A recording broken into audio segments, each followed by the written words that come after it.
ഞാൻ ആദ്യമായി തന്നെ ഞാൻ പലസ്തീനികളുടെ അവരുടെ ആ മനസ്സിനെ, അവരുടെ ആ മനക്കട്ടിയെ, ബോൾഡ്നെസ്സിനെ സമ്മതിക്കുന്നു.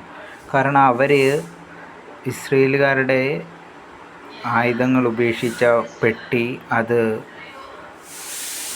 ചെറുതാക്കി അവർ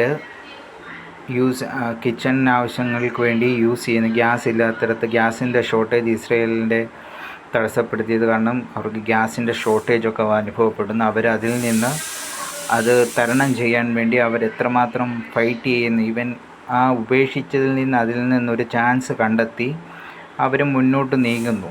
അത് സമ്മതിക്കണം. അവരുടെ ആ മനസ്സിൻ്റെ പവർ എത്ര താഴത്തേക്ക് കെട്ടിയാൽ നോക്കിയാലും തിരിച്ചു വരും, തിരിച്ച് ഫൈറ്റ് ചെയ്യും എന്ന് പറയുന്ന ആ ഒരു മനസ്സ് പാലസ്തീനികളുടെ സമ്മതിക്കണം. അങ്ങനെ അവർ തോറ്റു കൊടുക്കാൻ തയ്യാറല്ല. ഞങ്ങൾ മുന്നോട്ട് തന്നെ, എത്ര വലിയ ആയുധങ്ങളാണെങ്കിലും എത്ര ശക്തികളാണെങ്കിലും വൻ ശക്തികളാണെങ്കിലും ഞങ്ങൾ തിരിച്ചു വരും. അവരുടെ ആ മനസ്സിൻ്റെ ധൈര്യത്തെ ഞാൻ സമ്മതിക്കുന്നു. പാലസ്തീനികൾ